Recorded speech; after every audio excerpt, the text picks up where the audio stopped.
ஆளு ஓத்த வெளியே போடா புல்லு இருக்கு. நான் சீமோட ஆளு. மூஞ்சி டம்மியா இருக்குன்னு பாக்குறியா? அடி ஒண்ணுன்னு அம்மி மாதிரி இருக்கு தெரிஞ்சுக்க. நான் சீமோட ஆளு. ஆஹா, உன்ன மாதிரி பொண்டாட்டி ஒவ்வொரு புருஷனும் கிடைச்சா அந்த குடும்ப விளங்கும். அந்த மனநிலை எப்படி பாக்குறீங்க? அந்த மனநிலை இது மாதிரி மனநிலை கொண்ட மக்கள் தான் டிவிக்கு ஓட் பண்ணி சார் வந்து வெளில வச்சிருக்காங்க. இது நியாயமா? இப்ப என்னங்கிறதுக்கு அவங்களுக்கு அவரோட ஹீரோ ரியல் லைஃப்ல ஹீரோ ஆயிட்டாரு. அந்த ஹீரோ நல்லது பண்றாரான்னு கேட்டா இல்ல, நல்லது பண்றாரு. அவங்களுக்கு எப்படின்னா ஃபேக் நியூஸ் மூலமா நல்லது பண்ணிட்டு இருக்காரு. என்ன பாட்டிலே சிக்னலா? என் பாசஞ்சரை நான் தான் காப்பாத்தணும், வேற யாரு காப்பாத்துவா? சோ அடிப்படையா நிகழ்காலத்துல என்ன சிக்கல் இருக்குங்கிறத உணராத மக்களா இருக்காங்க. அதுவும் குறிப்பா பெண்கள், இளம் பெண்கள் இந்த மைண்ட்ல இருக்குது.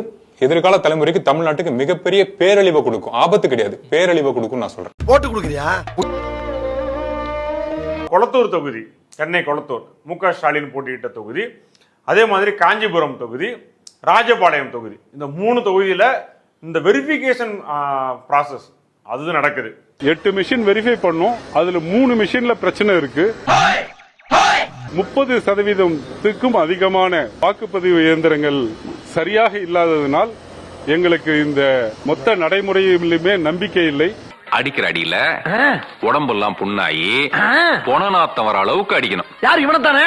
ஒன்ன தாண்டா பிலோ அட்ரா அடிக்கிற அடியில பின்னிடணும். அட்ரஸ் டேகே இல்லாம இருந்த போலிங் ஸ்டேஷன் 157 உடைய மிஷினை பாதுகாப்பாக வைக்க வேண்டும்.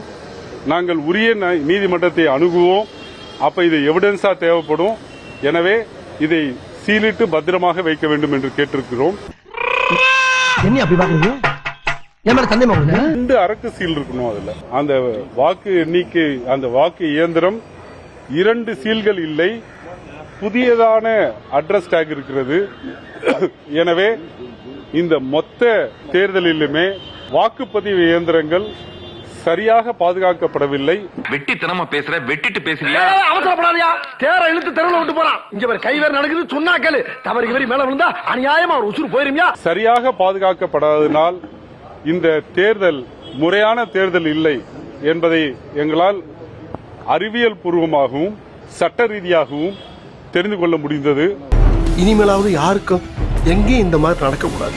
ஞானேஷ்குமாரும் தேர்தல் ஆணையமும் ஏதாவது கூட்டு வச்சிருக்காங்களோ? கூட்டு வச்சிருக்க மாதிரி தானே அவர் பேசுறாரு. ஆதவர்ஜி நான் சொல்றாரு. கொளத்தூர்லயே வரலாற்றுல முடிச்சிட்டோம். எத்தனை ரீகவுண்ட் வேணா கேட்கலாம். 9,000 ஓட்டுல இருந்து 15,000 ஓட்டுல வேணா மாறுமே தவிர 9,000 ஓட்டுல இருந்து 1 ஓட்டு கம்மியாகாது. தப்பு பண்ணவனே பயப்படல, எதிர்த்து கேட்க ஏன் பயப்படணும்? தைரியசாலிதான் தினம் வாழுவான். நீங்களும் அப்படிதான் வாழணும்.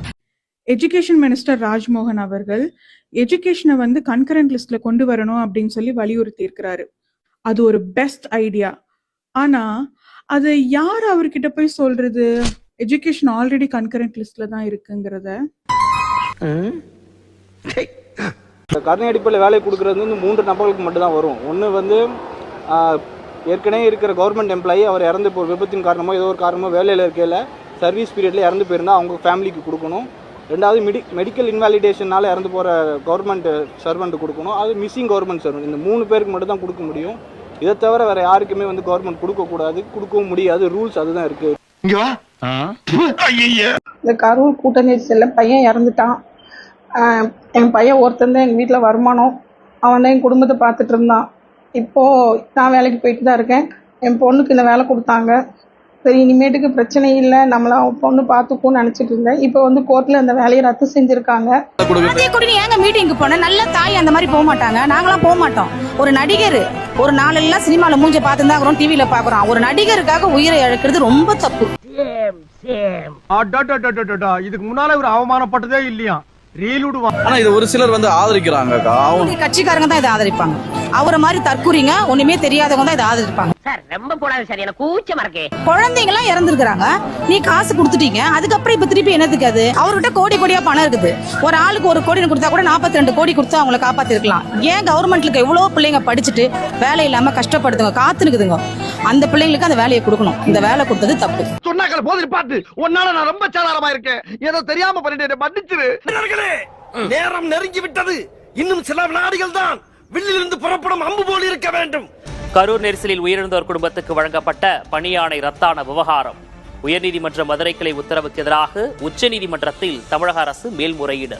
முழங்கட்டும் சங்கு நிலத்தின் திருவேற்றுடைய கருங்காலுடைய ஐயனாரே, உன்னையே நம்பியிருக்கும் உன் பிள்ளைகளுக்கு வழியை காட்டு. முழுசாவே நீங்க தீய சக்தின்னு சொல்றீங்கன்னா அப்ப தமிழகம் இந்த 75 வருஷங்கள வளர்ச்சியே பெறலையா? ஒஸ்டா இருக்கா? இப்போ திறந்தீங்க போறீங்களா மெட்ரோ, அது யாரு இனிஷியேட் பண்ணது?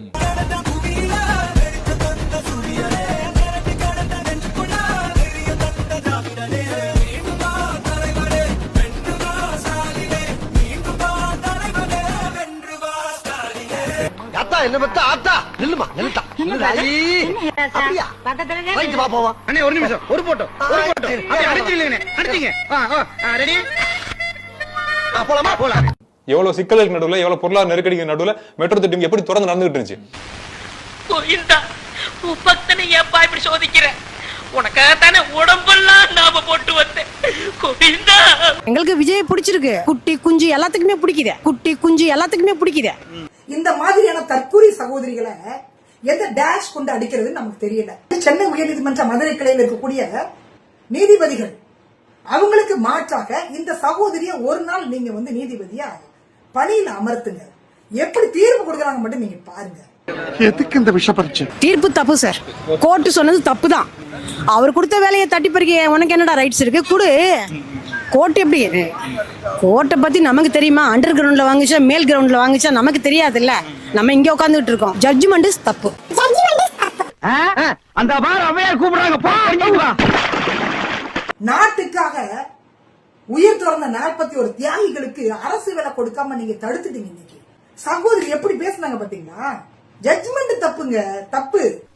என்ன வாயா உனக்கு? என்ன வாய்? தோல் வாயிடா, தெரியல? தெரியுது. சிமரப்பாடு. இந்த மாதிரி விஜயோட கூட்டத்துக்கு சிஎம் கூட்டத்துக்கு வரக்கூடிய செத்து போனவங்களுக்கு மட்டும்தாங்க வேலை அப்படின்னு இந்திய அரசியலமைப்பு சட்டத்தையே மாற்றி எழுதக்கூடிய திராணி தில்லு அந்த நாலேஜ் வந்து நம்ம சகோதரிக்கு தான் இருக்கு. என்னடா சிரிக்கிற? பாயமுடுறா. பெரிய பல்லழக. என்னங்க பெரியவரை இப்படி திட்டுறீங்க? யாரு இவனா பெரியவன்? இவன் சில்ற பையங்க. தள்ளி உட்கார்றா. நம்ம என்ன கொள்ள அடிச்சா கொண்டு வச்சிருக்கான்? உன்னை மாதிரி அவர்கிட்ட சொத்தெல்லாம் கொடுக்கறதுக்கு தான் ரெடியா இருக்கிறாரு. அவர் கொடுத்துட்டு போறாரு. நீ கொடுக்காட்டா நீ வச்சுக்கோ கவர்மெண்ட் வேலைய. விஜய் கொடுத்துட்டு போறாரு. நடக்கக்கூடிய மாநாடு, பொதுக்கூட்டம், பொதுக்குழு, செயற்குழு, தேர்தல் பிரச்சாரம் இது எல்லாமே வந்து முதல் போட்ட அமைச்சர் தான் செலவு பண்றாரு அப்படின்றது நம்ம சகோதரிக்கு தெரியாது. முதலமைச்சர் செலவு பண்ணவே மாட்டாருங்க. அவர் எச்சிக்கைனால ஈ கக்கா ஓட்ட மாட்டாரு. புழு சட்டை நீ அடியில விட்டறிஞ்சு கத்தி அரைஞ்சி மேல போயிருந்தா எனக்கு புத்திர பாக்கியமே போயிருக்கு. தேவையான தெரிஞ்சுக்க வேண்டிய ஒரு விஷயம். இன்னைக்கு சொசைட்டில பொய்கள் வந்து பயங்கரமான ஒரு ஃபங்க்ஷன்ல இருக்கு. நம்ம வந்து நிறைய ஐடி விங்ஸ் வந்துச்சு, வார் ரூம் வந்துச்சு. இப்போ ஒருத்தன் பொய் சொல்றான், அவன் ஜெயிச்சிடறான்னு வச்சுக்கோங்க. அப்போ ஆப்போசிட்ல இருக்கிறவனால உண்மையை பேசி ஜெயிக்க முடியல. வேலை பார்த்து பேசியா? நான் ஒரு நாட்டாம. அதுக்கு நீ காலை நீட்டாம இருந்திருக்கணும். விஜய் சார் ஜெயிப்பார்ன்றதை நான் ப்ரெடிக்ட் பண்ணல. அவங்க ஏன் வந்து விஜய் சாரை ஜெயிக்க வைக்கணும்? அவருக்கு அவ்வளவு பிலீஃப் எப்படி அவங்க இருந்துச்சு? ஸோ அவங்க வந்து எப்படி அதை கண்டுபிடிச்சாங்க? அவர் எப்படி ட்ரஸ்ட் பண்ணாங்க? கூட இருந்து வேலை செஞ்ச எனக்கு தெரியாததை தியேட்டர்ல மட்டுமே பார்த்து ஒருத்தர் எப்படி அவங்க புரிஞ்சுக்கிட்டாங்கன்னு கேட்க விரும்புறாங்க. நீ கேட்ட ஒவ்வொரு கேள்வி என்ன செருப்பால் அடிச்ச மாதிரி இருக்குடா. சரி, ஃபீல் பண்ணாத. பெரும் முதலாளிகள் வந்துட்டதுனால அப்ப முதலாளிகளுக்கு சாதகமா நம்மளை திங்க் பண்ண வைக்கிற வேலையை வந்து சோசியல் மீடியாக்கள் ஒரு பக்கம் செய்யுது. அப்ப இது சோசியல் மீடியா மேல கவனமா இருக்கணும். அது குறிப்பா குழந்தைகள், குறிப்பா 25 வயசுக்கு கீழே இருக்கிறவங்க சோசியல் மீடியாவை வச்சு டெசிஷன்ஸ் எடுக்கிறத குறைச்சிக்கணும். ரொம்ப பிரமாதம். சக்சஸ் ஃபெயிலியர்ன்ற கேமே ஒரு அயோக்கியத்தனமான ஆட்டம் தான். ஸோ நீங்க இதை ஜெயிக்க ட்ரை பண்ணும்போது இங்க ரொம்ப நல்லவங்களால ஜெயிக்க முடியும்னு எனக்கு தோணல. நல்லவங்க மாதிரி நடிக்கிறவங்களால வேணா ஜெயிக்க முடியும். ஒரு சின்ன பர்சன்டேஜ் ஆஃப் அயோக்கியத்தனம் வந்து ஜெயிக்கிறவங்க கிட்ட இருக்கும். நீங்க ரொம்ப நோண்டி பாத்தீங்கன்னா ஒருத்தர் ஸ்டேஜ்ல பேசுறதுக்கும் அவர் எடுக்கிற படத்துக்கும் அவர் லைஃபுக்கும் டிஃபரன்ஸ் இருக்கும். அவருடைய சொல்லும் செயலும் வேற வேறையா இருக்கும். அது நீங்க நிறைய பேர்கிட்ட நீங்க கவனிக்கலாம். என்னை வச்சு ஒன்னும் காமெடி பண்ணலையே. மக்கள்கிட்ட எனக்கு எப்பவுமே இது கேள்வி பதிலாக சொல்லும். மக்கள்கிட்ட எனக்கு ரொம்ப சர்ப்ரைசிங் ஃபேக்டராக இருக்கிறது, ஒருத்தர்கிட்ட ஒரு 1000 கோடி ரூபா சொத்து இருக்கும். அவர் ஒரு ஸ்டேஜ் மேலே ஏறி நான் கஷ்டப்படுறேன் அப்படின்னு ஒன்று பேசுவார். எவ்வளவு பெரிய வசதியான வாழ்க்கையா இருந்தாலும் எல்லாத்தையும் உதறி தள்ளிட்டு உங்களுக்காக மட்டுமே வந்திருக்கிறேன். ஒரு பெரும் கருணை வந்து மக்கள்கிட்ட இருக்கு. அவங்க கிட்ட இருக்கிற அந்த பெரும் கருணை வந்து அவங்கள ஆள்றவங்க கிட்ட இருந்துச்சுன்னா நல்லா இருக்கும். வாய்ப்பில்லை ராஜா, வாய்ப்பு. நீட்டுக்கு வந்து டயலாக் என்ன விட்டாரு விஜய் சார்? என்ன சொன்னாருன்னா, என்னோட சொந்த தங்கச்சி இறந்தப்போ எனக்கு எப்படி வலிச்சதோ அப்படிதான் வந்துட்டு அனிதா இறந்தப்போ எனக்கு வலிச்சதுன்னு சொன்னாங்க. இன்னைக்கு எத்தனை அனிதா இறந்திருக்காங்க? இந்த வருஷம் பேப்பர் லீக்ல மட்டும் 4 ஸ்டூடெண்ட்ஸ் வந்து தமிழ்நாட்டுல வந்து இறந்து போயிருக்காங்க. அப்போ உங்க விஜய் சாருக்கு அந்த சொந்த தங்கச்சியோட இழப்பு மாதிரி வலிக்கல. அது வேற வாயி. இது நாரவாய். படத்துக்கு போங்கன்னு சொல்ல, படத்துக்கு போங்க 3 மணி நேரம் என்ஜாய் பண்ணுங்க, திரும்பி வந்து நீட்டை பத்தி பேசுங்க, அதுக்கு ஒரு ஸ்டேட்டஸ் போடுங்க. ஏன் அதை போட மாட்டேங்கிறீங்க? ப்ரொடெஸ்ட் அப்ப படம் பாக்குறாரு ஸ்டாலின் அப்படின்னு சொல்லிட்டு பேசினா நீங்க எல்லாருமே. இப்ப இவ்வளவு பெரிய ப்ரொடெஸ்ட் நடந்துட்டு இருக்கும் போது ஜனநாயகம் படம் பார்க்க போறாரு சிஎம், அதை பத்தி யாருமே எதுவுமே பேச மாட்டேங்கிறீங்க.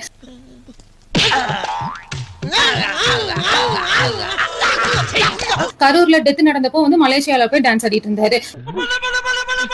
இப்ப இவ்வளவு பெரிய பிரச்சனை போயிட்டு இருக்கு, ஜனநாயகம் படம் பார்க்க போறாரு. இதுல ஃபயர் வேற 4 மினிஸ்டர் வந்துட்டு ஒன்னா நடிச்ச படம்டா இது. இதுல என்ன பெருமை? 4 மினிஸ்டர் வந்து ஒன்னா வந்து போராடுறாங்க நீட்டுக்காக அப்படின்னு சொன்னா அது பெருமை. மதுரையில சென்னையில ப்ரொடெஸ்ட் பண்ற எல்லாத்தையும் தர இழுத்துட்டு போறீங்க. கேட்டா வந்துட்டு பெர்மிஷன் வாங்கிருக்கணும்னு கேக்குறீங்க. ஏன் பெர்மிஷன் கொடுக்கல?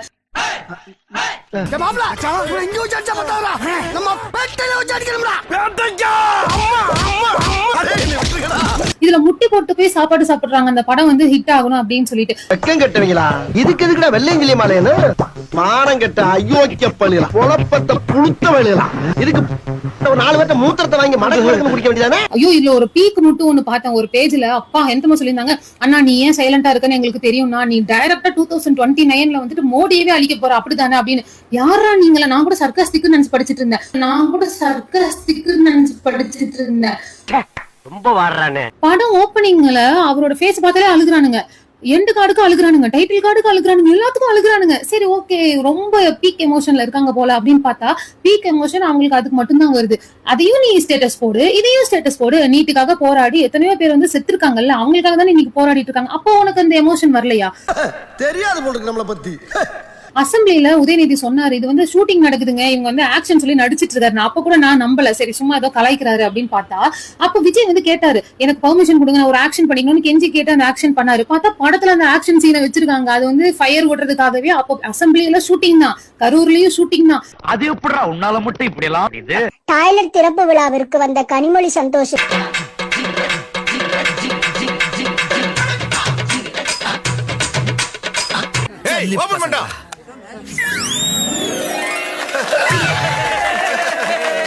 அவன் ஹோட்டல் திறந்திருக்கான், அவனுக்கு ஆப்போசிட்டா நம்ம கக்கஸ் திறந்திருக்கான். அங்க சாப்பிடறவங்க இங்க வந்து தான் ஆகணும். தலைவர் கக்கா போறத பேஸ்புக்ல போடுவான்.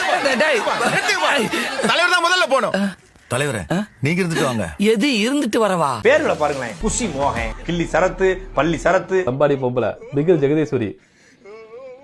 ஆரம்பத்திலே ஆரம்பிச்சிட்டாங்களா? விஜய் பரதேசி படத்திலும் பிச்சைக்கார படத்திலும் நடிக்கல. பிடிச்சிருந்தா பரதேசி மோகன் பிச்சைக்கார மாத்திப்பேன், பரதேசி பாலாஜி பிச்சைக்கார பாலாஜி, பரதேசி செந்தில் பிச்சைக்கார மோகன், பரதேசி சரவணன் அப்படி வச்சுப்பாங்க. எம்ம கண்ட முடிச்சுப்பா, என்ன நித்திய கண்ட பூர்ணாயிஷா போச்சே. எங்கிட்டு வர்றா எங்கிட்டு போறான்னு தெரியல. ஒண்ணு இந்த ஊர்ல இவே இருக்கணும், இல்ல நம்ம இருக்கணும். முடிவு கேட்ட பிரச்சனைக்கு அப்பப்ப எந்திரிச்சு கடிதம் எழுதிட்டு திரும்ப தூங்க போயிடுவார். அவ்வளவுதான், அதோட அது அப்படியே கிடக்கும். மானே தேனே பொன்மானே இப்படி எல்லாம் கடிதம் எழுதுறதெல்லாம் வேலைக்கே ஆகாது.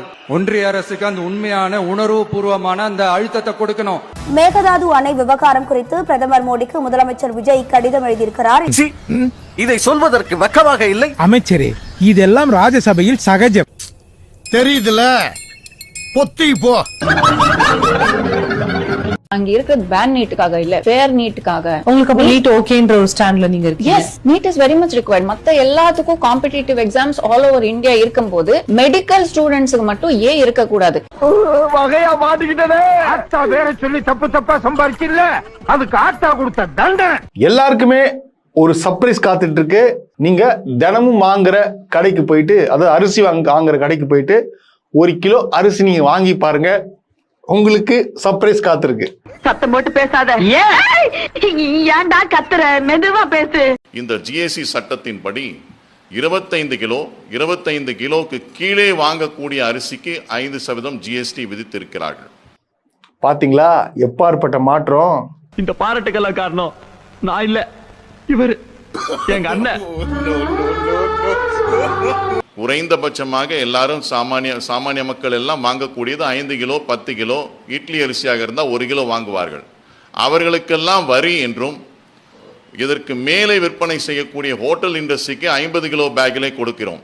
அவர்களுக்கு வரி இல்லை என்ற நிலையும் தற்போது இந்த ஜிஎஸ்டியின் காரணமாக நிலை வருகிறது. சரிடா, சிலிப்பானா ஒண்ணு பப்ளிஷ் பண்ணுவியா? அசந்தா ஆப்படிக்கலே குறியாருங்க எல்லாரும். சாரி பாஸ், சாரி பாஸ், பூரி பாஸ். இந்த அரசு சொல்லிட்டு பண்ணா பிரச்சனையாகும்னு சொல்லிட்டு சொல்லாம கொள்ளாம இந்த விலைகள் ஏற்றம் நடந்திருக்கு. இவர்தான் மானஸ்தன். ஒரு லக்ஸுரி இண்டஸ்ட்ரிக்கு வரி இல்லாமல் கொடுக்கக்கூடிய நிலையில் அரிசி இருக்கிறது. ஆனால் சாமானிய மக்கள் அன்றாட தங்களுடைய தேவைக்கு வாங்குபவர்களுக்கு வரி என்ற நிலை இருக்கிறது. என் வயிறு அறிஞ்சு சொல்றேன்டா, நீட்டி நீட்டி வாங்குறவங்க கையெல்லாம் விளங்காம போகணும்.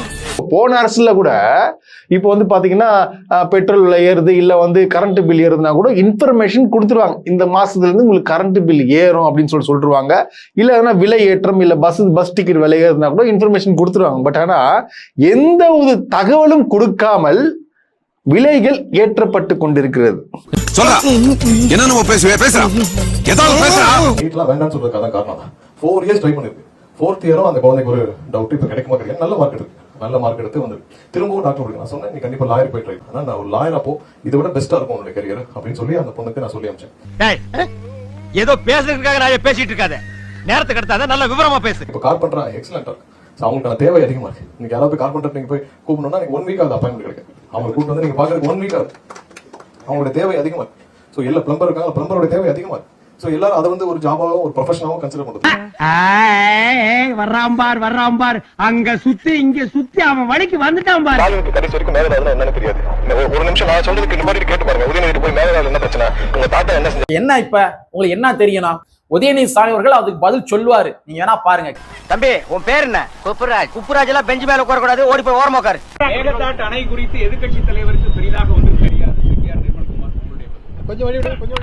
ஐயா என்ன சிடிஆர் ப்ரோ, நீங்க சொன்னதெல்லாம் உண்மையா இருக்கும் உங்களுக்கு, ஒண்ணுமே தெரியாம ஓடி போயிட்டாரு. அதெல்லாம் நீ சொல்லக்கூடாது. ஏன் சொல்ற நீ? அதெல்லாம் நீ சொல்ல. அவனே ஒரு புறம்போக்கு, அவனுக்கு நீ அல்ல கையி விளக்கும்பட. இந்த ஊருப்பட்ட மாதிரி தான். மாநிலங்களுக்கு இடையிலான நதிநீர் தாவா சட்டம் 1956 பிரிவு 4 கீழ அந்த அடிப்படையில புதிய நடுவர் மன்றம் அமைக்க வேண்டும் என ஒன்றிய அரசை இப்பேரவை வலியுறுத்துகிறது. அப்படிங்கறத என்னுடைய பேர்ல கொடுக்கப்பட்டிருக்கக்கூடிய அந்த திருத்தத்தை சேர்க்க வேண்டும் என்று உங்களை நான் கேட்டுக்கொள்கின்றேன். சட்ட வல்லுநர்களுடன் கலந்தாலோசித்து தனி நடுவர் மன்றம் அமைக்க ஏற்கனவே தேவையான சட்ட நடவடிக்கைகள் எடுக்கப்பட்டு வருகின்றன. எனவே எதிர்க்கட்சி தலைவரால் அளிக்கப்பட்ட கருத்தினை 4வது பத்திக்கு அடுத்து கூடுதலாக சேர்க்கலாம். முதலமைச்சர் அவர்களின் தீர்மானம் புதியவாறு பேரவையின் முடிவு விடப்படுகிறது.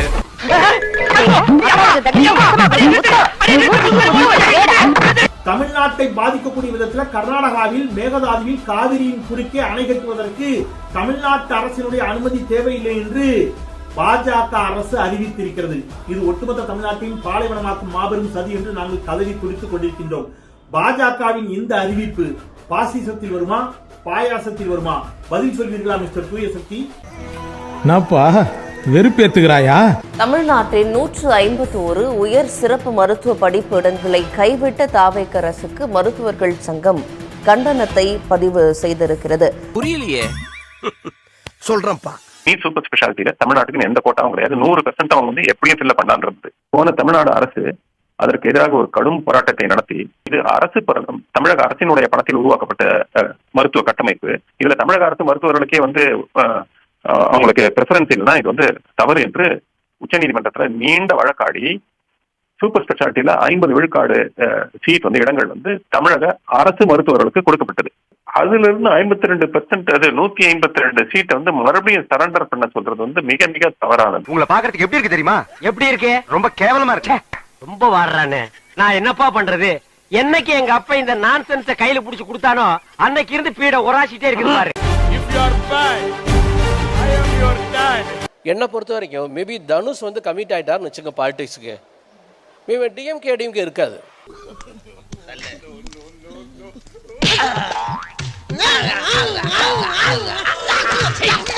அந்த நம்பர் 2 பிளேஸுக்கு வந்து தனுஷ் வந்துடுவார். ஒரு கட்டத்தில் நம்ம சார் எஸ்எஸ் தனுஷ் சாரும் இது மாறதுக்கு வாய்ப்பு இருக்கு.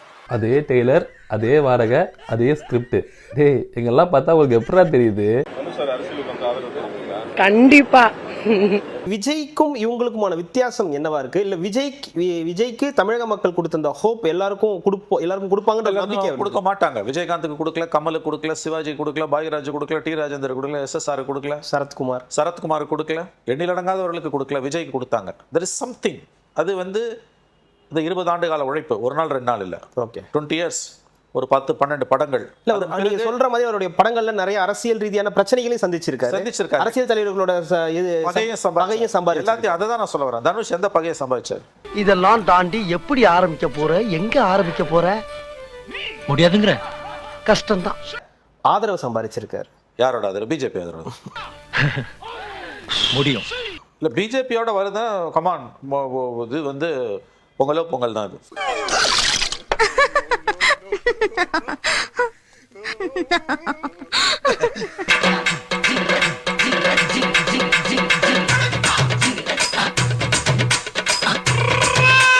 போங்கண்ணா, இப்பெல்லாம் சின்ன சின்ன விஷயத்த ஊதி ஊதி பெருசாக்குறீங்கண்ணா. அந்த கடையில எங்க ஊரை தவிர வேற யாருமே உள்ள விடக்கூடாது. அந்த கடை, அந்த இடம் வந்து எங்களுக்கு சமூக நல குடும்பம் மட்டும்தான் வேணும். அப்படி எல்லாம் பண்ண முடியாது. அதுவே பண்ண முடியாது. நீங்க யார் யார் வந்தாலும் நாங்களும் விட மாட்டோம். யார் யார் வந்தாலும் நாங்களும் விட மாட்டோம். பாத்துங்க, நீங்களே பார்க்கதான் போறீங்க, நாங்களும் பார்க்கதான் போறோம். டேய் டேய், என்கிட்ட சீரியஸா பேசாங்கடா, அப்புறம் எனக்கே சிரிப்பு வந்துடும். ஒரு பேஸ்கட் பார்த்து மோதவனா? ஊர் மடங்கு சந்தேகமே இல்லை. அரசியல் காழ்ப்புணர்ச்சிக்காக மக்கள் நல்லது பண்ணக்கூடாது நோக்கத்தில் தான் பண்றாங்க. தம்பி சொல்லுடா, இரியா எல்லாம் ஒரு ரீசனோட தான் போய்கிட்டு இருக்கேன். காலை உணவு திட்டத்தை கொண்டு வந்தவர் முன்னாள் முதலமைச்சர். அப்ப கூட அவர் முக ஸ்டாலின் காலை உணவு திட்டம் வைக்கல, முதலமைச்சரின் காலை உணவு திட்டம் வச்சிருக்காரு. அது முதலமைச்சர்னாலே அவர் தானா? அவருக்கு முன்னாடி வேற ஒரு முதலமைச்சர் வந்துட்டீங்கல்ல, இப்ப முதலமைச்சர் நீங்க தானே, அது உங்க பேர்ல தொடர்ந்து அர்த்தம். அப்ப முதலமைச்சர்னாலே உங்களுக்கு ஏன் வந்து அச்சம் வருது?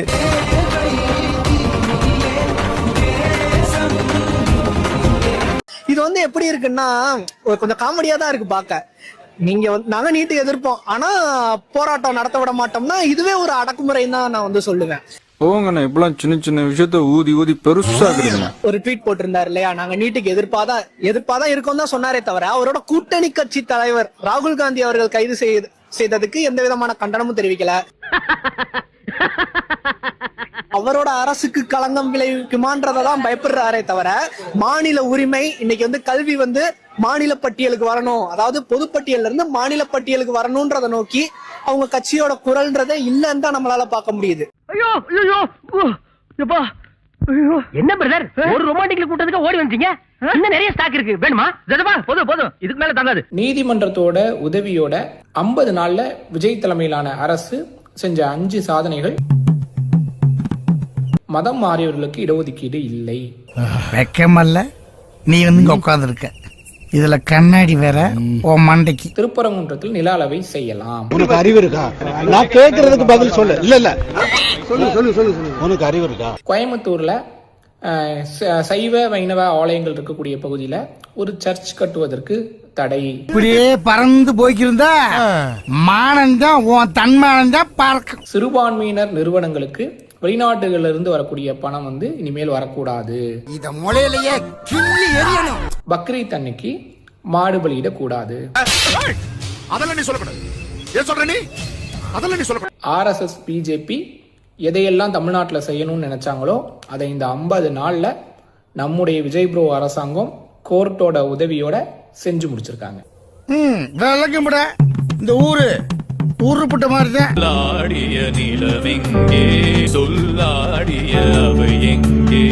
தாவேகா அரசை கண்டித்து திருவாரூரில் மாவட்ட ஆட்சியரை முற்றுகையிட்ட விவசாயிகள் ஆர்ப்பாட்டத்தில் ஈடுபட்டிருக்கிறார்கள். காவிரியில் உரிய நீரை பெற்றுத்தராத தாவேகா அரசை கண்டித்து முழக்கங்களை எழுப்புவதையும் தற்போதைய அண்மை செய்தியாக பார்க்கிறோம்.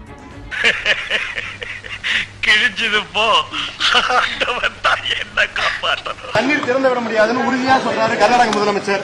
தமிழ்நாடு அரசுடைய நிலைப்பாடு என்ன? நீர்வளத்துறை அமைச்சரா உங்களுடைய நிலைப்பாடு என்ன? பதில் இல்ல சார். காவிரி மேலாண்மை வாரியம் தண்ணீர் திறந்து விட சொல்லியும் திறந்து விட முடியாதுன்னு சொல்லிட்டு கர்நாடக முதலமைச்சர் கர்நாடகா போகும்போது நீங்களும் கூட போவீங்க சார். உங்களுடைய பதில் என்ன சார்? என்ன ஆலோசனை சார்? ஓட்டு ஓட்டு ஓட்டு ஓட்டு ஓட்டு ஓட்டு ஓட்டு ஓட்டு வராம் பாரு வேட்டக்காரன். நம்ம எல்லாருக்குமே தெரியும், திராவிட கட்சிகள் இத்தனை ஆண்டுகளா ஆண்டாங்க, என்ன பண்ணாங்க? பெயரை மட்டும் வச்சாங்க, திருநங்கைன்னு சொல்லிட்டு. அதனால என்ன இருக்கு? பெயர் வச்சா போதுமா?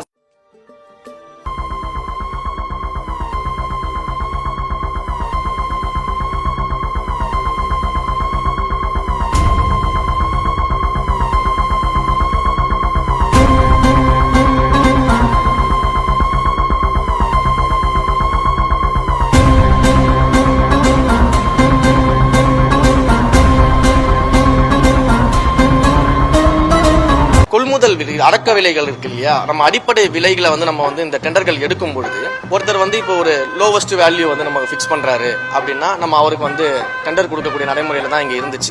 இப்போ நம்ம என்ன பண்றோம் அப்படின்னா ஒருத்தர் லோயஸ்ட் வேல்யூ வந்து கோட் பண்ணிடுறாரு, அவருக்கு கீழே இருக்கவங்க இன்னும் 2-3 பேர் ஒரு லோயஸ்ட் வேல்யூ கோட் பண்ணிடுறாங்க.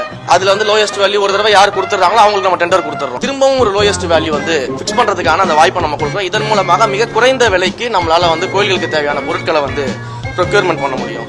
நீ சொன்ன வாக்கியத்தை தஞ்சாவூர் கோயில் கல்வெட்டுல வெட்டி வச்சிட்டு பக்கத்திலேயே நீ உட்கார்ந்துக்க. உனக்கு பின்னால வர்ற சந்ததிகள் அதை பார்த்து படிச்சு தெளிவா நடந்துக்குவாங்க. படம் பாத்தீங்க, படம் எப்படி இருந்தது? செய்தியாளரை கை ஓங்கிய தாவேகா எம்எல்ஏ, வீடியோ எடுத்த ரிப்போர்ட்டரை சரமாரியாக தாக்கி அதிர்ச்சி. பத்திரிகையாளர் தெரிஞ்சு அடிக்கிறான். இந்த கபில்ல 1000 கபில் வந்தாலும் அவர் மேல எஃப்ஐஆர் போடணும். போடாத வரைக்கும் இந்த போராட்டம் தொடரும். ரெண்டு பத்திரிகையாளர்கள் பிளஸ் ஒரு யூடியூபர் 2 பேருமே ஆஸ்பத்திரியில தான் இருக்காங்க. அதிகாரத்துல இருக்கிறவங்க இருந்து எந்த பதில் இல்ல, போலீஸ் தரப்புல இருந்து எந்த பதிலும் இல்ல. உயிர் இல்லாத ஒரு ஜடத்துக்கிட்ட பேசிட்டு இருக்க மாதிரி இருக்கு. இவ்வளவு திமிரு இருந்தா இந்த வேலையை செய்யும். சினிமா படம் பார்த்து வளர்ந்து இன்னைக்கு சட்டமன்ற உறுப்பினராக ஆனவர் தான் அவர். சட்டமன்ற உறுப்பினர் கபிலுக்கு எதிராக வழக்கு பதிவு செய்து விசாரணை நடத்தணும், அவரை கைது செய்யணும். என்னப்பா செய்யறது? விதி விளையாடுச்சுப்பா. நாய நீ விளையாண்டு போட்டு விதி மேலேண்டா பழி போடுற, உன்னை அப்படியே குத்துறா. இதே எம்எல்ஏ இல்ல எம்எல்ஏ வகைரால இருக்கவங்க நாளைக்கு பொதுமக்களையும் பொழப்பாங்க. கபிலுடைய பேரு எந்த பேப்பர்லயும் செய்தியிலையும் வரக்கூடாது. அவரை மொத்தமா இருட்டடிப்பு செய்யணும். அப்படி ஒரு எம்எல்ஏவே இந்த அத்திப்பட்டு எப்படி காணா போச்சு சிட்டிசன் படத்துல, அந்த மாதிரி அவர் வந்து அந்த எம்எல்ஏ லிஸ்ட்ல இருந்தே இல்லாம இருக்கிறது நல்லது. கலெக்டரா ஏதோ கக்கூசு கதவு மாதிரி தட்டி இல்லாமன்றீங்க. வீட்டுக்கு போறாங்க. யாரு? சிவா வீட்டுக்கு. சிவா வீட்டுல குளிச்சிட்டு இருக்கான். அந்த தம்பியை அப்படியே தரதரம் இழுத்துட்டு வந்து அவங்க ஸ்டூடியோக்குள்ள வச்சு எல்லாரும் அடிக்கிறான். யாரு? இவனோட சேர்ந்து எம்எல்ஏ தம்பி தனஞ்சயன், அவனோட வந்த 20 பேர் ஸ்டூடியோக்குள்ள வச்சு நைய புடைக்கிறாங்க.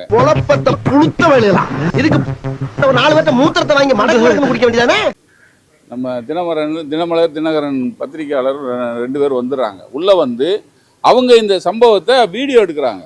இவன் அடுத்த கட்டம் இவங்க பக்கம் பாயிறான்.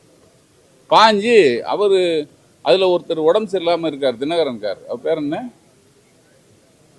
அரங்கநாதன். அவர் வந்து வயிறுல ஆப்ரேஷன் பண்ணவர்.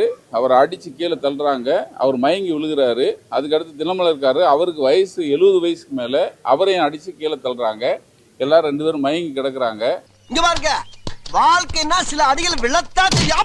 இதுக்கடையில போலீஸ் தான் நல்ல முக்கியமான விஷயமே. அந்த போலீஸோடைய பங்கு தான். எஸ்ஐ முனீர் பாஜான்னு ஒருத்தர் இருக்கார். போனை கொடுங்கன்னு 2 பேர்ட்ட போலீஸே வாங்குறாங்க. யாரு?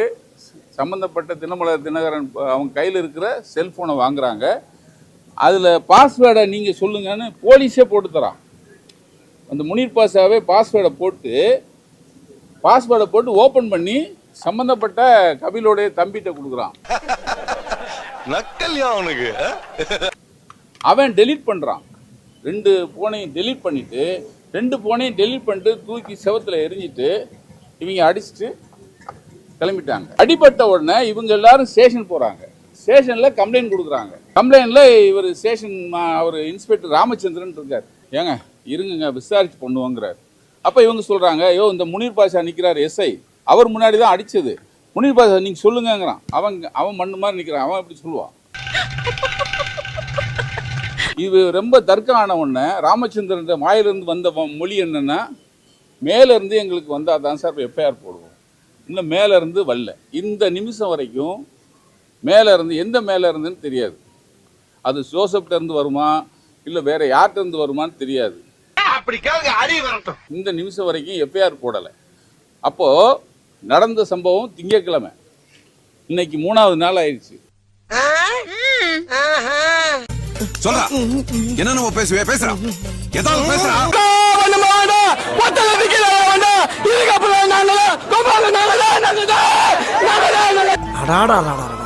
இவ்வளவு நாளா எங்கடா இருந்தீங்க?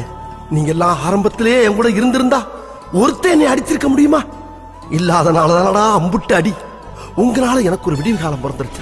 இன்னொரு படம் நடிப்பாரு, நடிச்சு முடிச்சு அந்த படம் ரிலீஸ் ஆகும்போது பிரைம் மினிஸ்டர் இருப்பாரு. ராத்திரியில விளக்கு பிடிக்கிறவன நான் பாத்திருக்கேன், பகல்ல பல்ப பிடிக்கிறவன இப்பதான் பாக்குறேன். ஆம்பளை போட்டு சம்பாதிக்கணும். இப்படி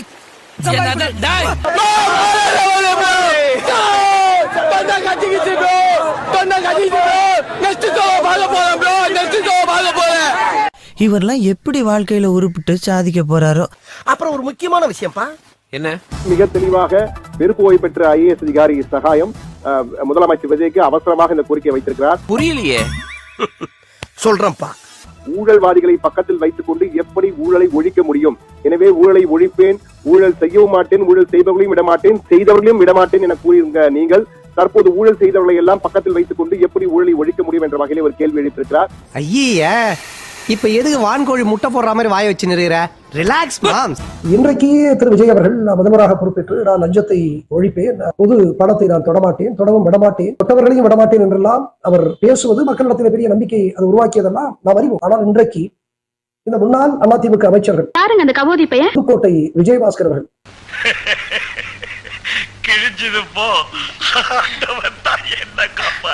நீங்க பாத்தீங்கன்னா புதுக்கோட்டை மாவட்டத்தில் பல கல்குவாரிகளை அவர் சட்டத்திற்கு மீறி விதிமுறைகளுக்கு மீறி அவர் நடத்துவதாக இன்றைக்கு அவருடைய குவாரிகள் இயங்குவதாகவெல்லாம் இன்றைக்கு புகார்கள் வருகின்றன. அது உண்மை. மத்த ஊர்ல அடுத்த பிரச்சனைக்கு போகாம அப்படி வாழ்ந்துகிட்டு இருக்கான் ஒவ்வொருத்தனும். இங்க மத்த ஒரு பிரச்சனைல மாட்டிக்கிட்டா உடனே ஒரு புது வாடகைகள் எடுத்துக்கிட்டு அவன் அட்ரஸ கண்டுபிடிச்சு அவனை போட்டு கொடுத்து அவன் சோழியை முடித்து சாப்பிடுறாங்க, தூங்குறாங்க. இன்றைக்கு கூட அவர் வெற்றி பெற்றிருப்பது விராலிமலை தொகுதியிலே வாக்காளர்களுக்கு 2000, 3000 என்று அவர் லஞ்சத்தை அழித்து அவர் இன்றைக்கு வெற்றி பெற்றிருக்கிறார். மரவட்ட மாதிரி இருக்கிற உனக்கு மசால் வட்ட சைஸ்ல எங்கேயோ ஒரு மச்சம் இருக்கடா. இல்ல ஒண்ணும் இல்லடா. கலருக்கு தெரியாது மச்சி. அதே போல வருமானத்திற்கு மீறி சொத்து சேர்த்த நிலையெல்லாம் இருக்கிறது. ஊழலினுடைய உச்சம் தொட்டவராகத்தான் அவர் கருதப்படுகிறார். சார் ரொம்ப போடாது சார், எனக்கு கூச்சமா இருக்கு. குட்கா போன்ற அந்த வழக்குகள் எல்லாம் நிலுவையில் இருக்கின்றன. I don't care. நாசமா போனவன் பெரும் ஊழல் முறைகேட்டிலே ஈடுபட்ட இவர்களை எல்லாம் சேர்த்திருக்க கூடாது. உண்மையை சொல்ல போனால் இது போன்ற ஊழலினுடைய உச்சம் தொட்ட இந்த அதிமுகவுடைய பழைய அமைச்சர்களை எல்லாம் சேர்த்திருக்க கூடாது என்பதுதான் நடுநிலையாளர்களுடைய கருத்து. அதுதான் நம்முடைய கருத்து. சித்தப்பா அவமானம் தாங்க முடியாம தூக்கில தொங்கிட்டானா? அந்த நாய் அப்படி எல்லாம் பண்ணாது. பொதுவான ஒரு இடம் வந்து தமிழக அரசு சார்பா ஒதுக்கல. ஏன் ஒதுக்கல? விஜய் அவர்களும் தாவேக அரசும் நீட்டுக்கு எதிரானவங்க தானே, ஏன் ஒதுக்கல? பிஜேபின்னு ஏன் வந்து தாவேகாவோ இல்ல விஜய் சாரோ ஏன் பேசல? பிஜேபிக்கு எதிராக ஒரு வார்த்தை பேச மாட்டாரு. இல்ல பிஜேபியா அவங்க கேட்கலன்னு உங்களுக்கு எப்படி தெரியும்? அன்பிரொவோக்ட் அட்டாக்ஸ் டெல்லி போலீஸ் அவங்க கொடுத்த அறிக்கையிலேயே நான் எடுத்து காட்டுறேன். அவங்க கொடுத்த அறிக்கையிலேயே மாணவர்களுக்கும் அங்க இருக்கிற வந்து போலீஸுக்கும் மோதல் போக்குன்றாங்க. மோதல் போக்கா நடந்ததுங்க. சோறு தானே திங்கிற பாத்துக்க. ஏன் மாணவர்கள் அரெஸ்ட் பண்றாங்க? அதுக்கு நீங்க பதில் சொல்லல. இல்ல மாணவர்கள் அப்படின்னா அவங்க ஆர்கானிக் ஸ்டூடெண்ட்ஸ், இல்ல நீங்க ப்ரூவ் பண்ண முடியுமா? காலேஜுக்குள்ளவே அரெஸ்ட் பண்ணிருக்காங்க. அவங்க ஸ்டூடெண்ட்ஸ் தான் உங்களுக்கு ப்ரூவ் பண்ண முடியுமா? காமராஜர் அந்த காலத்திலே சத்துணவுல இருந்து எல்லா திட்டமும் போட்டு ஸ்கூல் ஆரம்பிச்சாரு. அப்படி இந்த மாதிரி தற்கொலை படிக்காம ஏன் உசுரம் ஏன் நீட் பத்தி பேசல? 45 மினிட்ஸ் அங்க நிக்கும் போது நீட் பத்தி யாருமே பேசல. நீங்க போய் மைக் புடுங்கறாங்கங்க. மைக் புடுங்க. இல்ல இல்ல இல்ல இல்ல இல்ல நீங்க முடிக்க வேண்டாம். நான் தான் கெஸ்ட், நான் தான் பேசுறேன், கேளுங்க. குறும்பு அந்த விளையாட்டுல போகவே இல்லப்பா. நீட்ட பத்தி என்ன சொல்லணும்னு என்ன ப்ரிப்பேர் பண்ணி போயிருந்தீங்க. நான் வந்து விஜய் சார் ஃபேன். நான் வந்து ஃபர்ஸ்ட் ஷோ போனேன். சிவகுமார் உங்களுக்கு இல்ல இல்ல உங்களுக்கு அந்த இடத்துல வந்து அதுக்கு நீட் பேசணும்னு உங்களுக்கு தெரியலையா? அங்கதான் மாணவர்கள் எல்லாம் உங்களுக்கு எதிராக வந்து குரல் கொடுத்தாங்க. ஒரு அறிவார்ந்த கூட்டத்துல போய் நீ வந்து நான் FDFS பார்த்தேன், நான் விஜய் ஃபேன் இருந்துட்டு போ, அதனால எங்களுக்கு என்ன பிரயோஜனம்? நீ படத்தை பாரு, படத்தை பார்க்காம போ, அதனால எங்களுக்கு என்ன பிரயோஜனம்? நீட்டுக்கு எதிராக என்ன பேச வர? அதான் கேட்றேன். You are extremely unreasonable. You are extremely not understanding what I am saying. அப்படியே போசணும்னு சொல்லி தான் நீங்க இங்க கூப்பிட்டு வச்சு பேசுறீங்க. எப்படி தப்பிச்சோம் பாத்தியா? அமீர்லாம் நமக்கு கருத்து சொல்லலாமா? மெத்தப்பட்டன் என்கின்ற தடை செய்யப்பட்ட போதை பொருளை தமிழ்நாடு முழுவதும் கொண்டு வந்த அயோக்கியனோடு தொடர்பு வைத்திருந்த அமீர் அவர்களுக்கு பேசுவதற்கு என்ன தகுதி இருக்கு? அவனுடைய பணத்தில் நீ படம் தயாரித்து விட்டு, அவனுடைய பணத்தில் சம்பாதித்து விட்டு, கொளுத்து விட்டு எங்க தலைவர் அவர்களை பார்த்து பேசுவதற்கு அமீர் அவர்களுக்கு என்ன தகுதி இருக்கு? நாவடக்கத்தோடு பேசணும். தம்பி மணி, சர்க்கார் படம் வந்தது இல்லையா? அப்ப நடிகர் விஜய்க்கு எதிர்ப்பு இருந்தது இல்லையா? அப்ப முதல் ஆளாக ஆதரவா நின்னவன் நானு. அப்ப நீங்க எந்த ஸ்கூல்ல படிச்சிட்டு இருந்தீங்க? பேக்ல போய் ஸ்கூலுக்கு போனீங்களா, ஸ்கூலை கட்டடிச்சு வேற எங்கேயாவது போனீங்களான்னு பாருங்க. ஒண்ணு, ஹரிஹர ராஜா சர்மா வந்து ஜோசப் விஜய்னு சொல்லி கண்டனம் தெரிவிச்சார் இல்லையா? அதற்கு முதல் முறையாக எதிர்ப்பு தெரிவிச்சு அவர் ஜோசப் விஜயாக இருந்தால் என்ன, விஜய் முகமதுவாக இருந்தால் என்னன்னு சொல்லிட்டு முதல் எதிர்ப்பு குரலையும் விஜய்க்கான ஆதரவு குரல் கொடுத்தவன் நானு. அப்ப அந்த தம்பி எங்க இருந்தாலும் போய் கேட்க சொல்லுங்க. வேற ஏதாவது வீட்டு வாசல குண்டு விளாண்டு கொடுத்துருப்பாரு. வேண்டாம், 4 நூற்றாண்டுக்கு அப்புறம் உன் வாழ்க்கையில ஒரு சந்தோஷம் கிடைச்சிருக்குதுன்னு அகம்பாவத்துல ஆணவத்துல தலகால் தெரியாம ஆடாத, இது நிலைக்காது. தமிழ்நாட்டில் இந்தியா கூட்டணி இல்லை என்று விசிக முதன்மை செயலர் ஆலு ஷானவாஸ் தெரிவித்திருக்கிறார். தமிழ்நாட்டை மறைமுகமாக பாஜக தான் ஆள்கிறது என்றும் அவர் தெரிவித்திருக்கிறார்.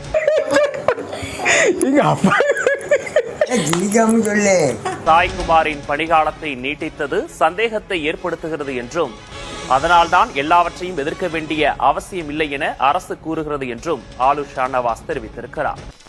இங்க நடந்த சோதனைய தயவு செய்து நம்ம காலேஜ் பொண்ணுகிட்ட சொல்லிடாதீங்க சார்.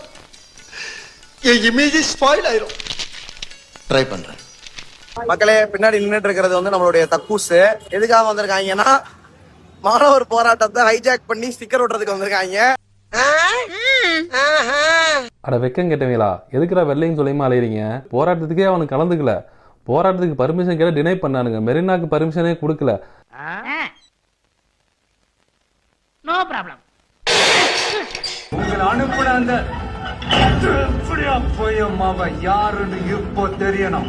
திரு ராஜ்மோகன் அவர்கள் கல்வித்துறை அமைச்சர் ரொம்ப வாடுறானே. திரு ராஜ்மோகன் அவர்கள் வந்தே திருவேன், நீங்க வராதீங்கன்னு சொன்னாலும் கேட்காம அடம்பிடிச்சு வந்து நிற்கிறாராமா. விஸ்வரூபம் கமல் ரேஞ்சுக்கு யோசிக்கிறியாப்பா? போலீஸ் கையை காயா கடிச்சிருவாங்களோன்னு பயத்துல பேரிகேட் போட்டு அவங்க மட்டும் லாக் பண்ணி வச்சிருக்கு தனியா. ஏன்னா இப்படி கேவலம் முடிச்ச ஸ்டிக்கர் ஓட்டுற ஆளுங்கட்சியாவே இருக்கிறீங்க. என்னடா கோரசா துப்புறீங்க?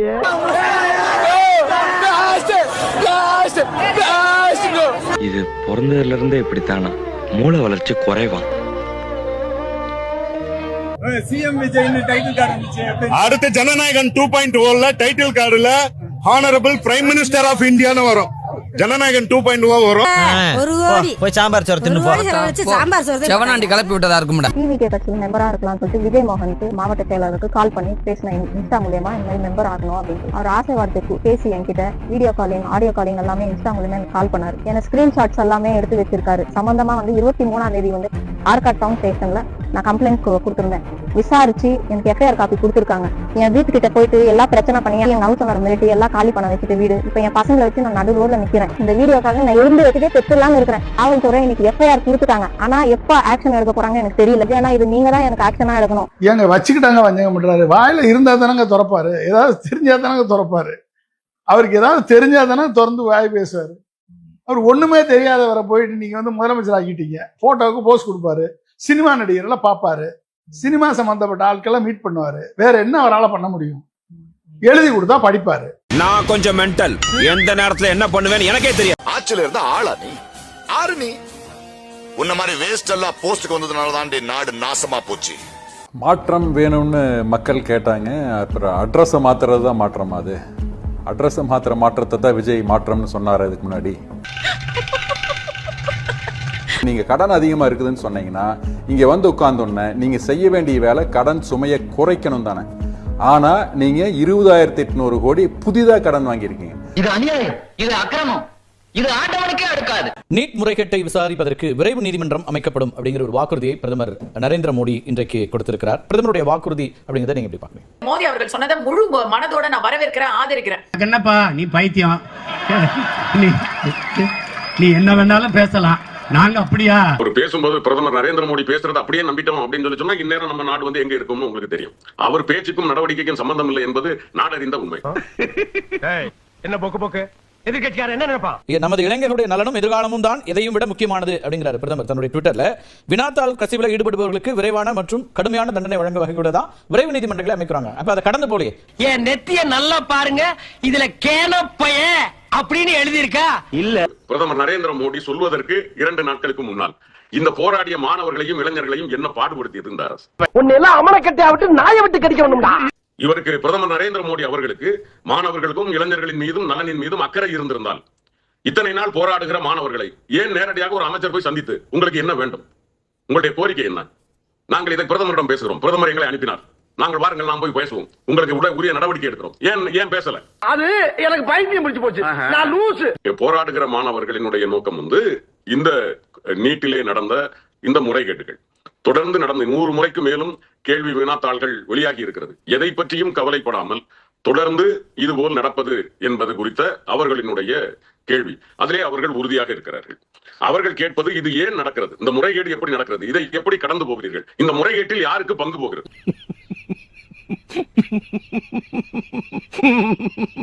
இன்னைக்கு ராகுல் காந்தியா வாங்க பேசுங்க சொன்னாங்க. எங்க பாராளுமன்ற கூட்டத்தொடர் நடந்துகிட்டு இருக்கு, நேத்துக்கெல்லாம் பேச விடலன்னு சொல்றாரு இல்ல. இன்னைக்கு பஸ்ல உங்களுக்கு என்ன வேலை? எல்லாரும் உட்காந்து பஸ்ல உட்காந்து ஸ்டண்ட் பண்ணிக்கிட்டு இருக்கீங்க. பாராளுமன்றத்துல இதை பேச வேண்டியதானே, பேச தயார் அப்படின்னு சொல்லிட்டா உடனே பேசுறது இல்ல. ஏன்னா உங்களுக்கு தேவை விளம்பரம் மட்டும் தானே தவிர உங்களுக்கு இதுக்கு விடிவு தேவையில்லை. இத சொன்னா நம்மள பைத்தியக்காரன்னு சொல்றாயா. நான் உள்ள அவையில் இருந்தவன் என்ற முறையில் அவை துவங்கிய உடனே ஒத்திவைப்பு தீர்மானத்தின் அடிப்படையில் நீங்க இது குறித்து விசாரிக்க வேண்டும்.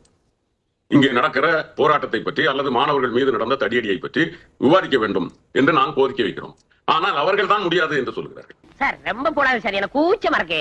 முதல் 2 நாளும் இதிலே இந்த தீர்மானத்தை எடுத்துக்கொள்ளவே முடியாது என்று சபாநாயகர் அவர்கள் மிக தெளிவாக நாங்கள் கொடுத்திருந்த அந்த ஒத்திவைப்பு தீர்மானத்தின் கீழ் இதை விவாதிக்க முடியாது என்று சொல்லிவிட்டு அவரே அதில் இருக்கிற ஒரு ப்ரொவிஷனும் சொன்னார்.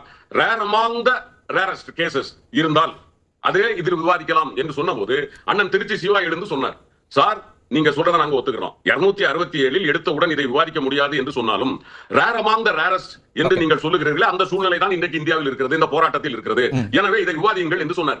கேட்க முடியாது என்று சொல்லிவிட்டார்கள். கேட்டுக்க. அதிலே இன்னொரு வழக்கமா என்ன நடக்கும் அப்படின்னா 2 முறை ஒத்திவைப்பாங்க, 3வது முறை அடுத்த நாளைக்கு ஒத்தி போட்டுவாங்க. ஆனா இந்த போராட்டத்தை இவர்கள் ஒடுக்குகிற போது, மாணவர்கள் மீது இவர்கள் தடியடி நடத்துகிற போது அதை ஒரு யுத்த களமாக ரணகளமாக மாற்றிக் கொண்டிருக்கிற நாளில் மட்டும் 5 முறை ஒத்தி வைக்கப்பட்டது. ஏன் நீங்க அனுமதி 20 நாளைக்கு கொடுக்குறீங்க? ஒருத்தர் அங்க உண்ணாவிரதம் இருந்துட்டு இருக்காரு, உங்களுக்கு சாதாரணமா தெரியாதா? சுகாதாரத்துறை அமைச்சருக்கு தெரியாதா ஒரு மனிதனுடைய உடல்நிலை எத்தனை நாள் தாங்கும்? ஒரு மனிதன் தன்னால் இந்த ஒரு கோரிக்கைக்காக அவருடைய உயிரை இழக்கக்கூடிய சூழல் வறுமையானால் நாடு எப்படி கொந்தளிக்கும் என்பது தெரியாமலா இவர்கள் உட்கார்ந்து கொண்டிருந்தார்கள்? அப்படி இருந்தார்கள் என்றால் இவர்கள் அமைச்சர்களாக இருக்க நியாயமானதா? எனவே பிரதமர் நரேந்திர மோடியை நாங்கள் மட்டுமல்ல, அங்கு போராடி கொண்டிருக்கிற இளைஞர்களும் மாணவர்களும் நம்ப தயாரில்லை. இதுக்கு முன்னால ஒரு அவமானப்பட்டதே இல்லையா? மாணவர்களுக்கான எதிர்காலத்தை கண்டிப்பா குறைத்து மதிப்பிடக் கூடாது. இன்று வரை அதை பேசலனாலும் இன்னையில இருந்து பேசணும்னு சொல்றவங்களை ஏன் நீங்க நிராகரிக்கீங்க? நேபாள், பங்களாதேஷ், ஸ்ரீலங்கா, ஏன் தமிழ், தெலுங்கானா, தமிழ்நாடு மாதிரி நீங்க ஏதாவது ஒரு புள்ளையில புடிச்சீங்க அப்படின்னு ஆனந்த் சீனிவாசன் அங்க துகுலுறீங்க, அங்க எங்களுடைய போலி முகத்தை துகுலுறீங்க, அங்க அட்டாக் பண்ணுங்க.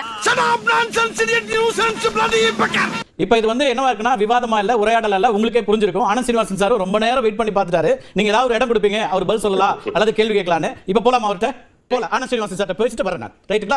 இப்ப போலாம் இல்லையா அவர்கிட்ட? சார் நீங்க நக்கலா பேசுறீங்க. நான் இல்ல, நீங்க ஸ்கிரீன் பாருங்க. இல்லங்க நீங்க ஸ்கிரீன் பாருங்க. நான் பேசலங்க, நான் பேசவே இல்ல. இந்த போலாம் இல்லையா அப்படினு பம்மறத நிறுத்திட்டு வேலைய கவனிங்க சார். ரொம்ப தப்பா இருக்கு. நல்ல ஒரு முக்கியமான உரையாடல். சரி நான் வரேன். இல்ல சார், கம் ஆன், நாம நாகரிகமா பேசுவோம். சார் நீங்க என்னெல்லாம் பேசிருக்கீங்கன்னு பாருங்க. நாகரிகம் பத்தி நம்ம நான் என்னோட விருந்தினர் with all due respect நீங்க ரிப்பீட் பாருங்க. நான் ஆடியன்ஸ்க்கு விடுறேன். Audience will understand. நீங்க தேர்தல் பிரச்சாரம் பண்ண போகும்போது என்ன சொன்னீங்க? தமிழ்நாடு அதிகமா கடன் வாங்கி இருக்குது அப்படின்னு சொன்னீங்க. அதுக்கப்புறம் ஆட்சிக்கு வந்ததுக்கு அப்புறம் நீங்க என்ன சொன்னீங்க? கஜானா காலி அப்படின்னு சொன்னீங்க. அதுக்கப்புறம் வெள்ளை அறிக்கை கொடுக்கணும்னு சொன்னீங்க. அப்படின்னு என்ன அர்த்தம்? அப்போ உங்ககிட்ட பணம் இல்லை, பண பற்றாக்குறை இருக்குது அப்படின்னு அர்த்தம். இப்ப பண பற்றாக்குறை இருக்கும் போது எதற்காக ஆடம்பர செலவு அப்படிங்கறத கேள்வி. என்னங்க எனக்கு ஒண்ணுமே புரியல. நீங்க கடன் அதிகமா இருக்குதுன்னு சொன்னீங்கன்னா இங்க உட்கார்ந்தோன்னே நீங்க செய்ய வேண்டிய வேலை கடன் சுமையை குறைக்கணும் தானே. ஆனா நீங்க 20,800 கோடி புதிதா கடன் வாங்கியிருக்கீங்க. இது அநியாயம், இது அக்கிரமம், இது ஆண்டவனுக்கே அடுக்காது. அது 3 மாசத்துல இதுவரைக்கும் எந்த கவர்மெண்ட்டும் வாங்காத அளவுக்கு வாங்கியிருக்கீங்க. கோவிட்ல கூட இவ்வளவு வாங்கினது இல்ல. நீ கேட்டது கரெக்டான கேள்வி. வாஸ்து காரணத்துக்காக சோதிடர் சொல்லிட்டார் அப்படிங்கிறதுக்காக அலுவலகத்தை மாத்துறதுன்னு சொல்றாங்க. நீங்க வாஸ்துவை நம்பலாம், அது உங்களோட தனிப்பட்ட விஷயம். நீங்க உங்க வீட்டுல வாஸ்துக்காரர் சொல்றாரு, ஜோசிகாரர் சொல்றாருன்னா உங்களுடைய பாத்ரூம் அண்டர் கிரவுண்ட்ல கூட வச்சுக்கோங்க, இல்ல அந்த பேசின செவுத்துல கூட வச்சுக்கோங்க. அதுல எந்த மாற்று கருத்தும் இல்ல, அது உங்களோட சுதந்திரம். ஆனால் நீங்க பொதுவான மனிதரா ஒரு முதலமைச்சரா உட்கார்ந்துட்டு இருக்கும் போது, பொது பணத்தை கையாளும் போது இந்த இடத்துல வாஸ்துக்காரர் சொல்றாரு, ஜோதிடர் சொல்றாரு அப்படிங்கிறதுக்காக புதிதா ஒரு எக்ஸ்பென்ஸ கொண்டு வந்தீங்கன்னா அது தவறு, அறம் அல்ல. அப்படி கேளுங்க, அறிவு வரட்டும். இத்தனை மக்கள் படிச்சுட்டு காத்துட்டு இருப்பாங்க, நீ தூக்கிட்டு போய் இந்தாங்கோ அப்படின்னு நேரம் நொட்டுவியா நீ அப்படின்ற மாதிரி நான் கேட்கலங்க. கோர்ட்ல கேட்டிருக்கிறாங்க. ஐயோ தற்கொலைங்க இதுக்கும் திமுக தான் காரணம் சொல்றேன். ஊரா விட்டு நெய்யில உன் வீட்டுக்கு ஸ்வீட் செய்யாத அப்படின்னு சொன்னார் இல்லையா? இதேதான் 31 பேருக்கு அரசு வேலையை கொடுக்குறாங்க. புச்சு நொறுக்குன்னு கொட்டினாங்களா ஒண்ணு? அத வேற ஞாபகப்படுத்திட்டீங்க. நெஞ்சமெல்லாம் பொண்ணு அறக்கு தம்பி. ஸ்டாலின் சார் பதவி போன அந்த கடுப்புல அறிக்கையா விட்டு தள்ளிக்கிட்டு இருக்கிறாரு. என்ன பண்ணீங்க உங்களோட ஆட்சியில? எவனுக்கோ சாவு வருது, இவனுக்கு வரமாட்டேங்கிறடா. பாராநாய அங்க பாராநாய. கலைஞர் மகளிர் உரிமை திட்டம், காலை உணவு திட்டம், புதுமை பெண் திட்டம், தமிழ் முதல்வர் திட்டம், நான் முதல்வர் திட்டம், இல்லம் தேடி கல்வி திட்டம், எண்ணம் எழுத்து திட்டம், ஒரு சில நிறுவனங்களுக்காக கடன் உத்தரவாத திட்டம், கலைஞர் அனைத்து கிராம ஒருங்கிணைந்த வேளாண் வளர்ச்சி திட்டம், கலைஞர் நகர்ப்புற மேம்பாட்டு திட்டம், உங்களுடன் சாலை, நலன் காக்கும் சாலை, மக்கள் தேடி மருத்துவம், இன்னொரு காப்போம், நம்மை காக்க 48, மாதம் காப்போம், இதயம் காப்போம், கலைஞர் கைவின திட்டம், ஊட்டச்சத்தை உறுதி திட்டம், மகளிர் விடியல் பயணம், கலைஞர் கனவு இல்லம், அன்பு கரங்கள், அன்புச்சோலை, தோழி விடுதிகள், மாற்றுத்திறனாளிகளுக்கு உரிமை திட்டம், உள்ளாட்சி அமைப்புகளில் மாற்றுத்திறனாளிகளுக்கு நேரடி நியமனம், முதலமைச்சர் கோப்பை, அயோத்திதாச பன்னீர் குடியிருப்பு மேம்பாட்டு திட்டம், தொல்காப்பில் குடி திட்டம், டாக்டர் கலைஞர் விளையாட்டு திட்டம், பேராசிரியர் அன்பழகனார் கல்வி உட்கட்டமைப்பு மேம்பாட்டு திட்டம், பெருந்தலைவர் காமராஜர் கல்லூரி மேம்பாட்டு திட்டம், அம்பேத்கர் தொழில் முன்னோடிகள் திட்டம், முதலமைச்சரின் தாய் மாணவர் திட்டம், முதலமைச்சரின் கிராமசாலை மேம்பாட்டு திட்டம், கல்லூரி மாணவர்கள் நேர்காப்பு திட்டம். உங்க கனவை சொல்லுங்க, இறக்குது அவ்வளவு திட்டங்கள். 3000 ரூபாய் பொங்கல் தொகுப்பு, இப்படி சொல்லிக்கொண்டே போகலாம். 1000 ஆண்டுகள் நின்று பேசுகிற சாதனைகளை 5 ஆண்டுகளை செஞ்சு முடிச்சிருக்கிறோம்.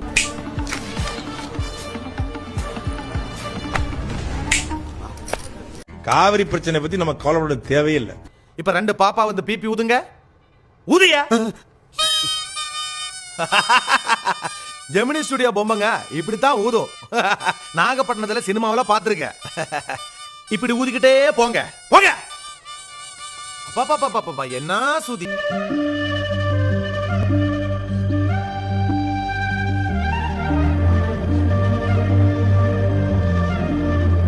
மேகதாது அணை வந்து கட்டுவதற்கு தமிழகத்திடம் பேச்சுவார்த்தை நடத்தணும்னு டி.கே. சிவகுமார் சொல்லியிருக்காரு. எப்படி பார்க்குறீங்க? பேச்சுவார்த்தை நடத்தினாலும் சரி, எழுத்து மூலமாக தெரிவித்தாலும் சரி, எந்த ரூபத்திலும் நாங்கள் மேகதாது அணை கட்டுவதற்கு தமிழகம் ஒருபோதும் உடன்படாது.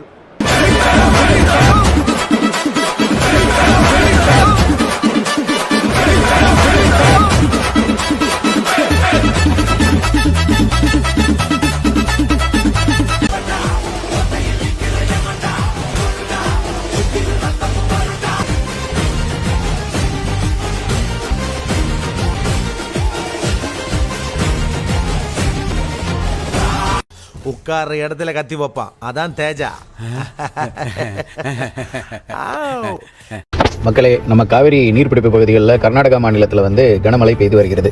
காவிரி நீர்பிடிப்பு பகுதியில் கடந்த சில நாட்களாக மழை பெய்து வருகிறது. இதனால் மேட்டூர் அணைக்கான நீர்வரத்தானது அதிகரித்திருக்கிறது. இன்று காலை 8 மணி நிலவரப்படி 539 கனடியாக அதிகரித்திருக்கிறது.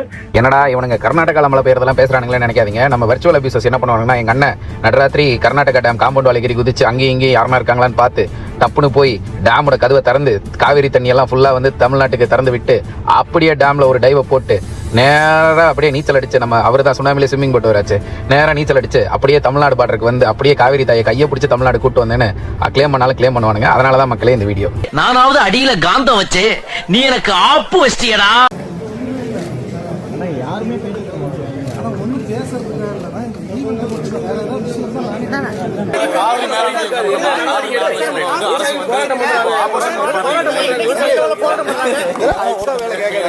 நேற்று வந்தாங்க ஐடிபிஎல் பிரச்சனை விஷயமா, நேற்று தலைமைச் செயலம் கூட வந்தாங்க. அவங்ககிட்ட நம்ம சொல்லியிருக்கிறோம், இந்த மாதிரி போட்டு நம்ம சொல்லியிருக்கிறோம், நம்ம மக்கள் எடுத்து சொல்லியிருக்கிறோம். காவிரி மேலாண்மை வாரியம் தண்ணீர் திறந்து விட சொல்லியும் திறந்து விட முடியாதுன்னு முதலமைச்சர் கர்நாடகா போகும்போது நீங்களும் கூட போவீங்க சார். உங்களுடைய பதில் என்ன சார்? என்ன ஆலோசனை சார்? ஓட்டு ஓட்டு ஓட்டு ஓட்டு ஓட்டு ஓட்டு ஓட்டு ஓட்டு வராம் பாரு வேட்டக்காரன். டி.கே. சிவகுமார் அவருடைய தொகுதியில வருது மேகதாது அணை. அவர் மீண்டும் முதலமைச்சரா வரணும்னு திட்டமிட்டு இருக்கிறார். 2028 அங்க தேர்தல் வருது. அது வரைக்கும் விட போறது கிடையாது. இன்னும் பிடிவாதமா இருப்பாரு. நம்ம யார் வம்புக்கும் போறது இல்ல, யார் தும்புக்கும் போறது இல்ல. நம்ம உண்டு, நம்ம சோழி உண்டுன்னு போயிடுறது.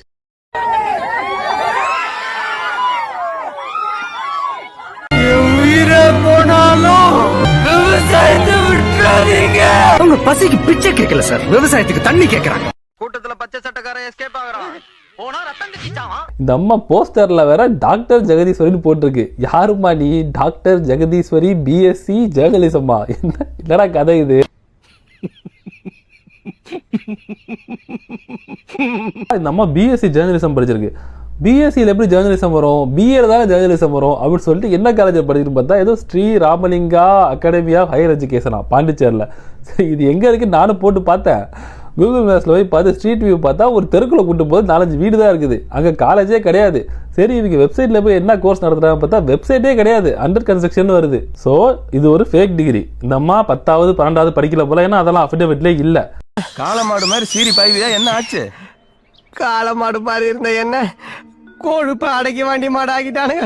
ஒரு ஆடியோ லீக் ஆச்சு, ஒருத்தனை தூக்கி ஜட்டியோட ஜடிப்புன்னு சொன்னதுக்கு அப்புறம் யார் நீ என்ன கதைன்னு சொல்லிட்டு நம்ம எலெக்ஷன் அஃபிடவிட்லாம் எடுத்து பார்த்தா இந்த அம்மா ஒரு கண்டென்ட் அருவி. இந்த அம்மா அமைச்சரான புதுசுலேயே ஒரு போட்டோ லீக் ஆச்சு பிரபல ரவுடி ராக்கெட் ராஜாவோட 5-6 கொலைகேஸ் இருக்கான் அந்த ஆள் மேல. அப்போதைக்கு நான் ஒரு ஜேர்னலிஸ்ட், அதனால அவரை பார்க்க போறேன்னு சொல்லி ஏதோ மழுப்பிட்டாங்க. திராவிடம் வளர்த்தெடுத்த பெண்களே, இவங்க தான் உங்களோட விமன் எம்பவர்மெண்ட் மினிஸ்டர், இவங்க தான் உங்களை எம்பவர் பண்ண போறாங்க. என்ஜாய் பண்ணுங்க. இதெல்லாம் எப்படின்னு எல்லாம் தொலைநோக்கு பார்வையோட போகணும்டா.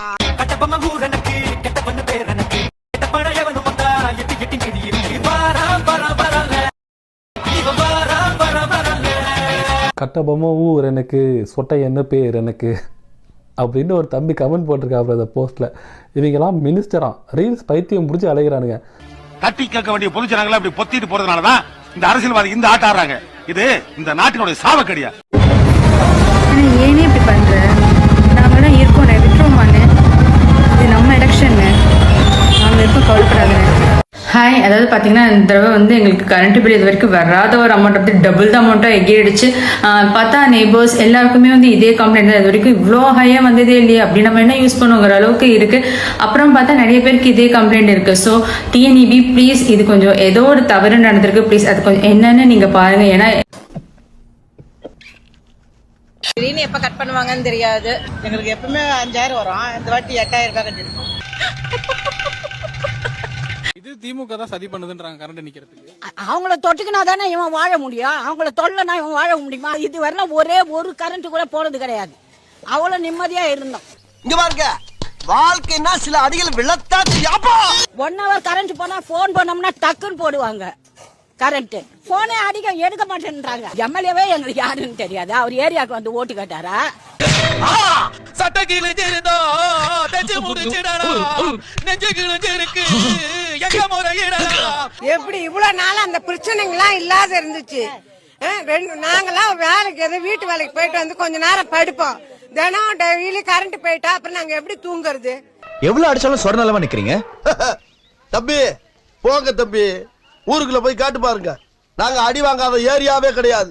எவ்வளவு அடி வாங்கினாலும் சத்தமே வராது, ஓடுனது கிடையாது. உங்களுக்கு முடியல விட்டுட்டு போயிட்டே இருக்கணும். இவ்வளவு காலமா இப்ப ஸ்டாலின் வந்தாரு, இந்த மாதிரி பிரச்சனை எதுவுமே இல்லாத இருந்தது. இப்ப ரொம்ப பிரச்சனை ஆயி போச்சு. எதுக்கு அப்புறம் இவங்க இருந்து என்ன பிரயோஜனம் வந்து பாக்கணுமா இல்லையா தொகுதியில? அப்படி கேளுங்க, அடி வரட்டும். எவ்வளவு நம்பணும் அவரை ஸ்டாலின், அவரே எவ்வளவு மேல் போல, இவர் வந்து என்ன பிரயோஜனம் இருக்கு சொல்லுங்க. இங்க படுத்துற நிமிஷம்னால தாங்க முடியலையே, தலை வலிக்குதுரா, தலை வலிக்குதே. எம்எல்ஏவே இங்க வர மாட்டாரு, ஏன்னு கேக்குறாங்க. எம்எல்ஏ பேர் எம்எல்ஏ குஷியானந்த். எம்எல்ஏ குஷியானந்த் மச்சி இவன்டா. ஆமாடா இவன்டா. 717 கடை அந்த மதுபான கடையை வந்து இது பண்ணதா போட்டு மூடி இருக்காங்களா ஏதாச்சும்? இல்ல, எனக்கு தெரிஞ்சு எதுவும் வரல. ஆட்சிக்கு வந்ததும் 717 டாஸ்மாக் கடைகளை இந்த அரசு இழுத்து மூடிடுச்சுன்னு நம்பின ஒருத்தரா நீங்க?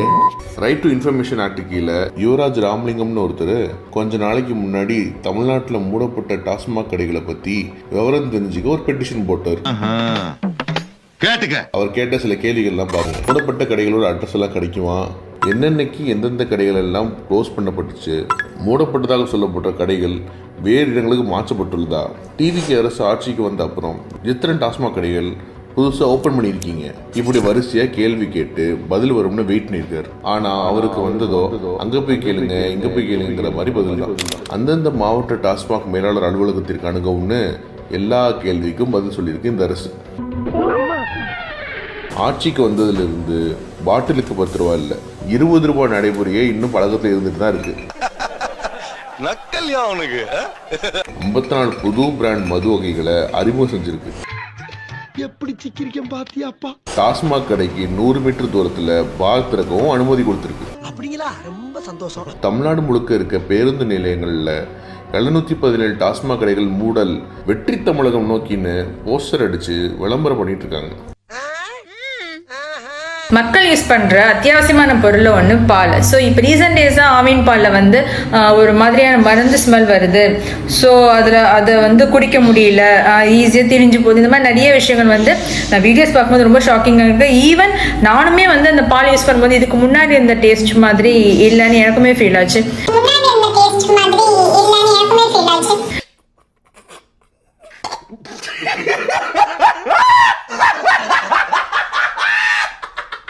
இப்ப இந்த பால் பாக்கெட்ல காய்ச்சின பால் தான் அப்படியே எடுத்து வச்சிருக்கிறேன். முடியலங்க, உண்மையிலே மருந்து வாட. குழந்தைங்களுக்கு நீங்க ஆவின் மில்க் கொடுக்குறீங்கன்னா கண்டிப்பா இதை நீங்க பாருங்க. பிகாஸ் ரீசெண்ட் டைம் எங்க வீட்டுல நடந்த ஒரு இன்சிடென்ட்டை வச்சு நான் சொல்றேன். பிகாஸ் அந்த பேக்கெட் ஓபன் பண்ண உடனே உங்களுக்கு ஒரு பவுடர் ஸ்மெல் வரும், ஒரு கெமிக்கல் அந்த மாதிரி ஒரு ஸ்மெல் வரும். இல்ல இன்கேஸ் நீங்க வந்து பாலை வந்து காய்ச்சறீங்க அப்படின்னா அது திரிஞ்சு போகும் வாய்ப்பு இருக்கு. பால்ல எதுக்கு மருந்து ஸ்மெல் வருதுன்றது எனக்கு தெரியலங்க. இந்த பாலை குடிக்கிற குழந்தைங்களுக்கு ஹெல்த் இஷ்யூ வராதா? சோ எங்களுக்கு ஹெல்த் இஷ்யூ வராதா? நீங்களே சொல்லுங்க.